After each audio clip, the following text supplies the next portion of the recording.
Hi, this is Huyen, and thank you very much for joining me in today's episode of the podcast IELTS with Huyen. This podcast is dedicated to people who would like to learn IELTS and who would like to nail the IELTS exam, which I think is a little bit complicated for a lot of people. In today's episode, I'm going to talk about what we should look out for during the IELTS exam. Whether you are listening to my podcast or watching this video on YouTube, please like, subscribe, share, comment, that kind of thing, okay? And don't forget to turn on the notification button so that you know when I have a new episode. Now we shall begin. By the way, before we start this episode, I would like to thank our sponsor of today's episode, Ultrafluent Club. This is a website for practicing IELTS writing, and it is one of the most amazing websites that I have ever come across. So check it out, and if you would like to subscribe to this website, don't forget to use my code Huyen20, Huyen 20, to get 20% discount. Now we shall begin with, we start right now. Yeah, right. So I know that the IELTS exam is kind of stressful, especially for those who did not practice very well before the exam. Having said that, I would like you to go back to your practice right after listening to this podcast episode. Well, just a reminder, right? All right. Apart from telling my students to practice very well before the exam, I also tell them to keep calm, right, during this stressful experience. And I also have a few pieces of advice to give. So I'm going to talk about them today. The first and also the number one advice I would like to share is about time. And specifically, it is about time management. Time management is crucial because, you don't have all the time in the world to finish the exam. You get 60 minutes for reading, 40 to 50 minutes for listening, 60 minutes for writing, and for speaking, you get around like 15 minutes. And that is the reason why you need to be really aware of the time, especially how much time you have left during the exam for reading and writing. Take reading, for example. If you do the math, you will see that you get less than 2 minutes for each reading question, which is very tight in my opinion. And I noticed that people tend to focus on what they can do rather than what they still have opportunities to do. So they waste time trying to look for the answers to the questions that they struggle with. As a result, they just don't have enough time for other questions that are still pending. The thing is, the number of correct answers matters, but the number of incorrect and empty answers does not. So to save time, I would advise you to move on if you can find the answer. This is a breakthrough for me because in the beginning, I was extremely anxious and I panicked whenever I missed an answer in the listening part, and I also missed the information for a lot of questions after that. As a result, I did not get very high score in IELTS listening in the beginning. But now I'm getting better, okay? I am currently at 8.5 in other skills also, but in listening specifically because we're talking. So I think that it would be very, very helpful if we can just get rid of the mindset of sticking to the questions that we can't find the answer. I think it is also very helpful in life. Like whatever we don't have, we tend to think about it a lot and we tend to spend a lot of time, spend a lot of energy looking for it. But once we get it, we'll be like, is it really necessary? Is it really worth our energy like that? So I think that we should be happy with what we have. Okay. So off topic.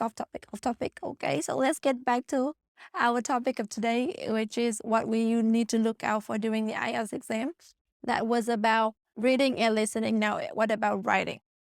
In writing, you get 20 minutes for task 1 and 40 minutes for task 2, ideally, right? So ideally, you should distribute the time like that. So that is why you should always pay attention to the time, and that is also one of the reasons for which practice is essential. You will somehow get the sense of time, and you will know when to speed up and when to stop writing and things like that. So that's why, please, after this podcast episode, please go back to practice, okay? It is very, very, very important, okay? Now, in one of my videos, I recommended Ultrafluent Club because in my opinion, this is one of the best websites that I have ever come across on the internet about IELTS writing. So one wonderful feature about this website is that it allows you to choose which part of the essay you would like to practice and how many topics you want to practice at the same time. It also provides you with a timer so you will know when to speed up and when to stop, and you would develop the sense of time. From my experience, I often spend 2/3 of my time on writing and the rest of the time I spend on making an outline and proofreading. And don't forget that if you would like to subscribe to this website, use my code Huyen20, HUYEN20 to get 20% discount. Number 2 advice is about headphones. Whether you are taking a computer-based or a paper-based exam, you will be given a pair of headphones for your listening part. Make sure you check it carefully before the exam starts and be attentive. If there's any problem, let the examiner and the exam supervisors know immediately, because the exam will proceed on time even if you're struggling with your headphones. So there is no harm in double checking before it begins, right? And in real life, we always need to double check before everything starts, like before your flight, check if you have your passport with you, your credit card with you, and things like that, Again, off topic, but, in general, everything should be double checked, right? The next advice is about clothes. I would strongly advise you wearing comfortable clothes because, first of all, it will give you a lot of comfort during the exam. You don't have to worry whether this is showing, that is showing, and you don't have to twist and turn because, oh my God, I'm wearing such uncomfortable clothes, okay? And the second thing is that you are not attending a fashion contest. It is an English exam, so you don't have to be well-dressed to impress anyone. Wear comfortable clothes so you will not feel any discomfort during the exam. Number 4 advice is a little bit funny. It is about your tummy. Now, you do not want to lose your precious time going to the toilet, do you? I often tell my students to stay hydrated, but not too much, Remember that the exam still goes on when you are in the toilet, so you better watch your tummy out. Maybe just keep everything inside, Just, you can do whatever you want after the exam, but during the exam, just stay in the examination room. That's it, okay? Don't move. Don't go anywhere. That's it. And you can drink the water, but just not too much. Watch the tummy out. Watch your bladder out, okay? It is very important to save time.